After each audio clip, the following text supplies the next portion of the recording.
Hi, I'm Iona, Assistant Director at the Marble Falls Public Library, and you're listening to Book, Line, and Sinker, a podcast from the staff here at the Marble Falls Public Library.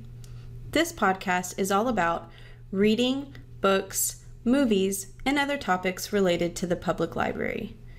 We're really excited to share our thoughts with you, and we hope you enjoy the show. Hi guys, welcome back to the podcast. Today I have Mary with me, and we are going to discuss the Great American Read. For our listeners that don't know what the Great American Read is, it's basically an 8-part series that explores and celebrates the power of reading, and it is told through the prism of America's 100 best-loved novels, as chosen in a national survey.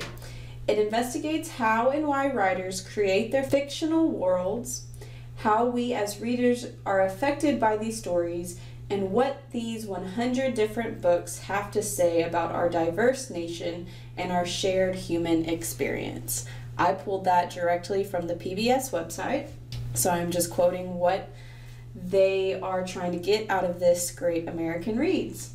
So I guess the first thing I want to explain is you have to vote for your favorite book of these 100 novels, and I want to know what Mary voted for. I voted for multiple, because you can. You can vote for as many and as many times as you want. Really? And you can, yeah. Oh, and so it kind of makes the playing field a little level, I think. And so, of course, I chose Harry Potter because it's Harry Potter. I mean, it really sparked my love of reading. I did the Hunger Games as well. I think that is really good literature, even though it's not really a beloved book, I think, by all. And then Jane Eyre, Pride and Prejudice, of course, and then The Giver. And The Giver was, I think, one of the first books I read that really made me be like, whoa, reading is amazing. I love reading. I loved The Giver. That's a good selection. Now I'm going to have to go vote for multiple because I had backups, but I voted for Beloved by Toni Morrison. That's just one of my favorite books of all time, but I'm probably going to go back and vote for Wuthering Heights by Emily Bronte. That's a good one too. Yeah. And then maybe more, now that I know I can just go crazy. If you had to pick one of those, which one would you choose? Oh, I don't know. If it was one that I had to read over and over and over, it'd be Harry Potter. But if it was because it is great literature and it has sparked my love of reading, it'd be The Giver, for sure. Yeah, I'm probably going to vote Harry Potter too, because I love Harry Potter. We talk about Harry Potter probably every single podcast, but we love Harry Potter, and if you don't love Harry Potter, you should. At least try it out.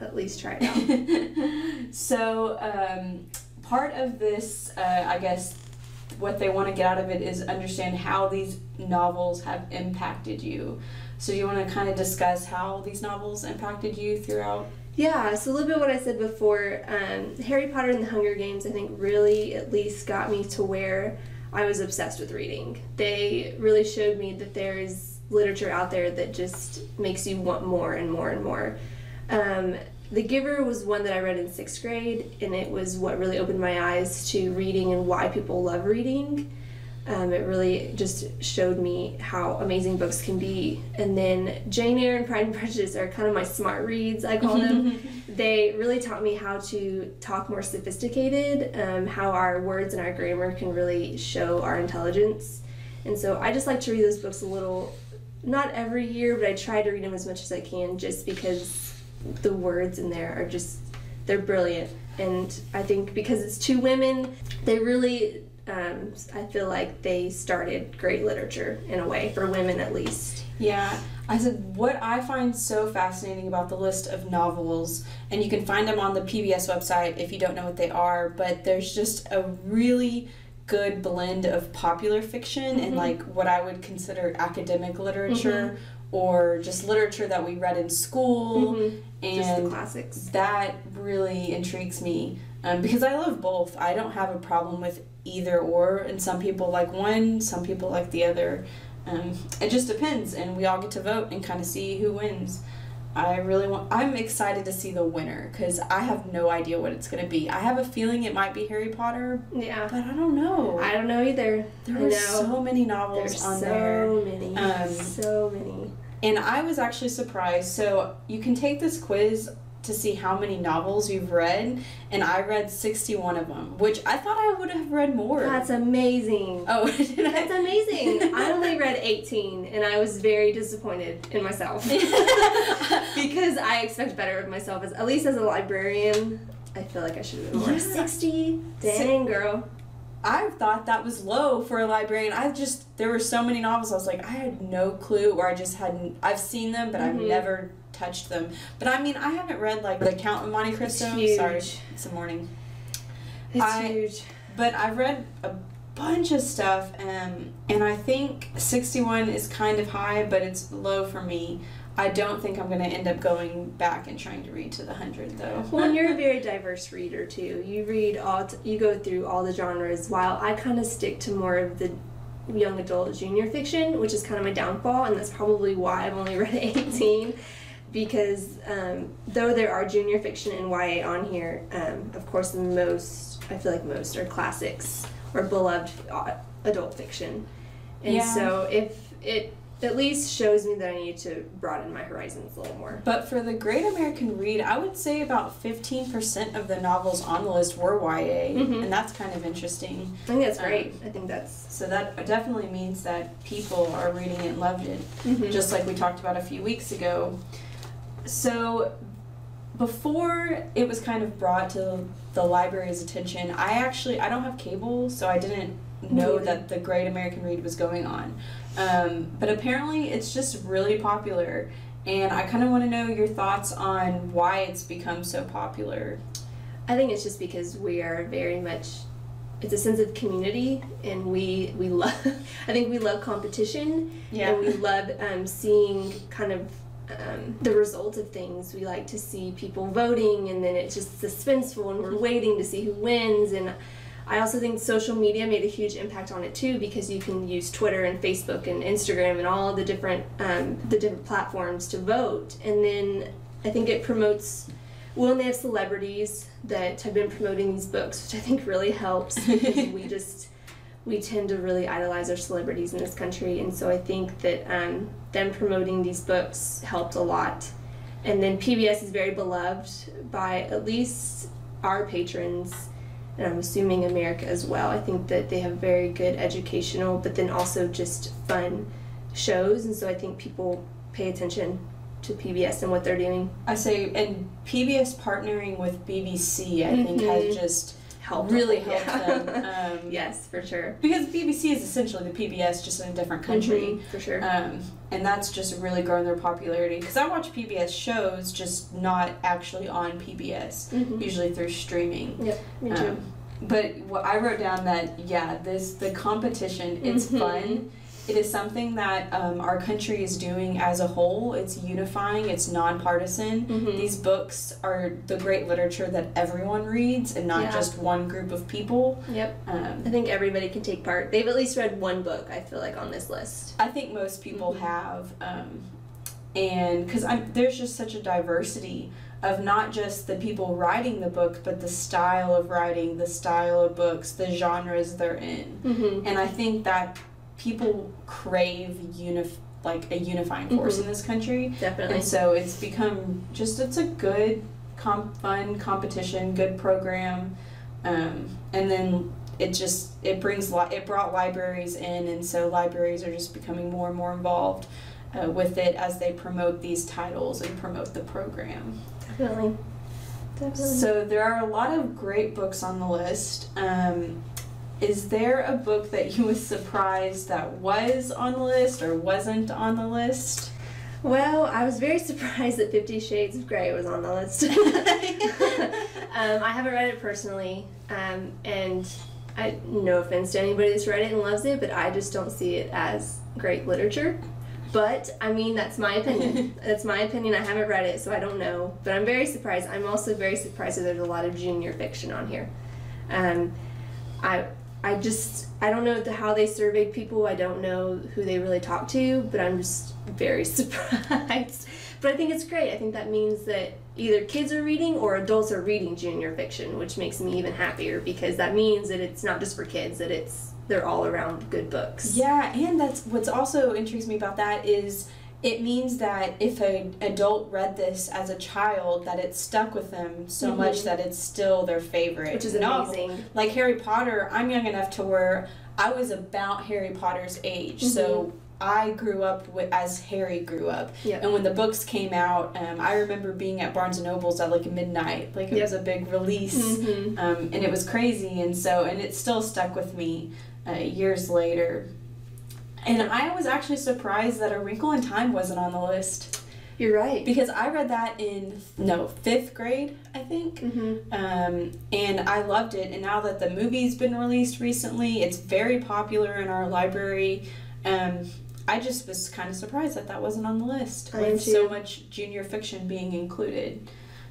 What also surprised me is that some of the books by the authors, I was surprised at which books by which authors they chose. Like, I think Stephen King's was The Stand, but I would have thought, like, It or Misery would have been, because in my world, those books were more popular, and they still kind of are, especially with the new movies coming out. You're right, yeah. And then Kurt Vonnegut, Sirens of Titan was the one that was on, but I would have thought Slaughterhouse-Five. Because that one we had to read in school, and I loved it. I loved Slaughterhouse-Five. So it just kind of was interesting which books from which authors. I don't think I was surprised at too many of the authors being on the list. I wasn't either. I think it's a pretty good list. Yeah. There really wasn't many that I was like, oh, that's on there. Just 50 Shades. Other than that, I think that at least America, I think we chose well. Yeah, I think 50 Shades was the one piece of erotic literature that made the list. And that's just, I remember when it came out, oh my gosh, it was everywhere.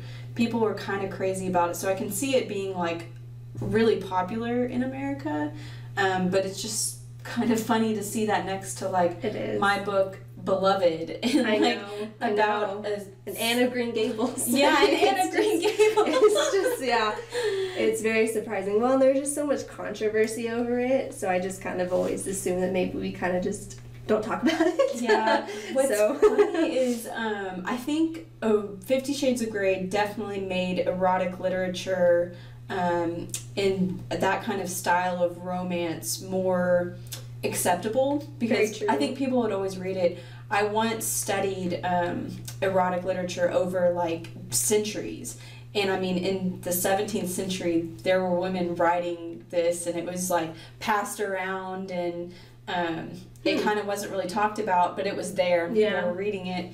And now you can find that literature on the checkout aisle in Walmart. I know. It's definitely become more prevalent. Yeah, but yeah, it was really surprising. I wasn't surprised that James Patterson was on there, but again, it was just the diversity of the novels. It was weird seeing it to a classic like The Count of Monte Cristo. Yeah, or The Great Gatsby. Yeah, definitely. You're right. But I mean, I think like something like The Great Gatsby and like Fitzgerald and Hemingway were the popular authors in their times, and we just now see them as classics. So I don't want to like dog on authors and kind of put them down, but it's just weird seeing the mixture of all the books. We both, well, you voted for a lot. I'm about to go vote for a lot. But what are some book recommendations from the list for people that want to read more and explore? I think if you're starting out, definitely The Giver. I think that it is just good literature. I think that there are great morals and lessons in there. There is a movie, so that kind of helps too. But that was really what sparked my interest, and it's not a hard read, but I think even as an adult, you would love it. I definitely recommend that to kind of start out. And then if you really want to feel smart and intelligent, I recommend Pride and Prejudice or Jane Eyre. I know that's really cliche, but they really set the way for female authors, and I think that it's really interesting to see their writing, and they really, I think, opened up our eyes to how women were treated, but then also just how rigid, just the social customs and stuff. And so I think they're just good literature to read. Those are definitely harder reads, but I recommend them. So yeah, the Bronte sisters, just their books I think are wonderful. Yeah, they are. It does take a little time. It does. But the movies that like PBS and BBC has put out about those books are great too. They are. So if you kind of want to know what it's talking about but don't think you can read it or don't really want to read it, watch the movie. For sure. They're really great. My favorite book, Beloved, is one that I think people really struggle to read. Toni Morrison is a difficult author to read if you're not used to it. She's not popular fiction. I think her new book, God Help the Child, is a much easier read than Beloved.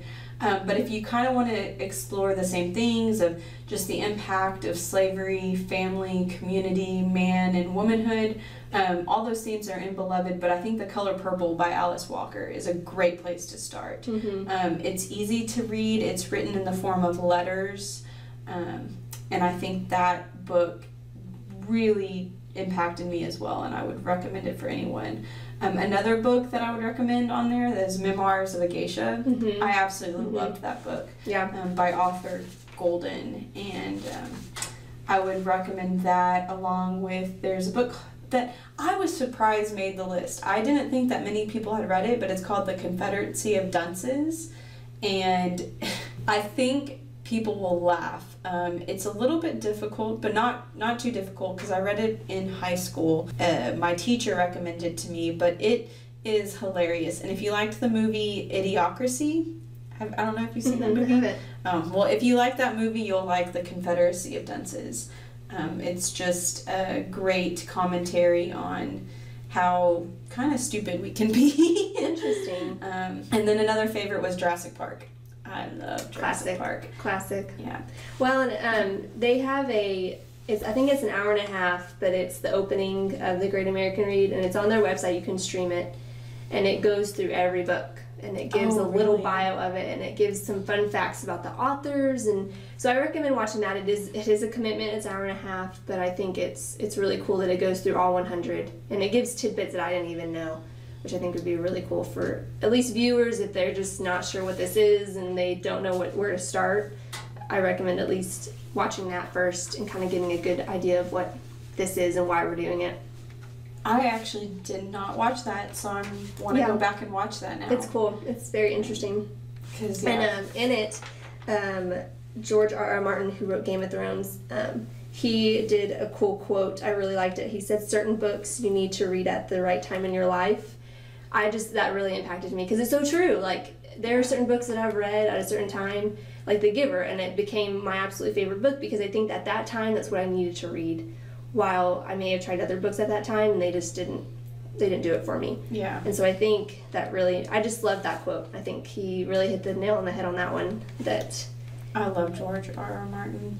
I haven't read anything of his, but is Game of Thrones on the list? It is. Okay. Mm-hmm. I would be it is, surprised and it's the if that whole wasn't. series. So they do it to where it's not that you can't. They didn't vote for certain books of the series. Mm-hmm. It was just they counted that one first book, and it counts for the whole series. Yeah. So I think Harry Potter was that way. Mm-hmm. The Hunger Games was. It's that just to way. keep it fair, I think.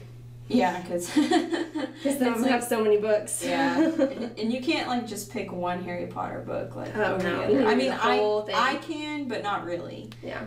But yeah, it's fun. I'm really excited to see the results. I would love to know. I hope they rank the books. I hope so because too. I just want to see what people voted for, and what people are reading. And I'm just really excited that this has sparked an interest. In reading and talking about our favorite books as a country, because I think books really do impact people. It's a part of culture, just like movies impact people, just like sports impacts people. It's a part of our culture that is just so embedded, and it's great to talk about and kind of rally together over just things that are fun, things that make us become better people. Which a lot of this literature has done for the country. Definitely. Well, thank y'all for tuning in. I hope that y'all go vote in the Great American Read. You can find all of this information on the PBS website, and you can take the quiz and see how many books you have read and let us know. Next week we're going to be talking about psychological thrillers and horror books and that whole genre, and Brittany's going to join me for that, so I'm really excited. Thank y'all for tuning in.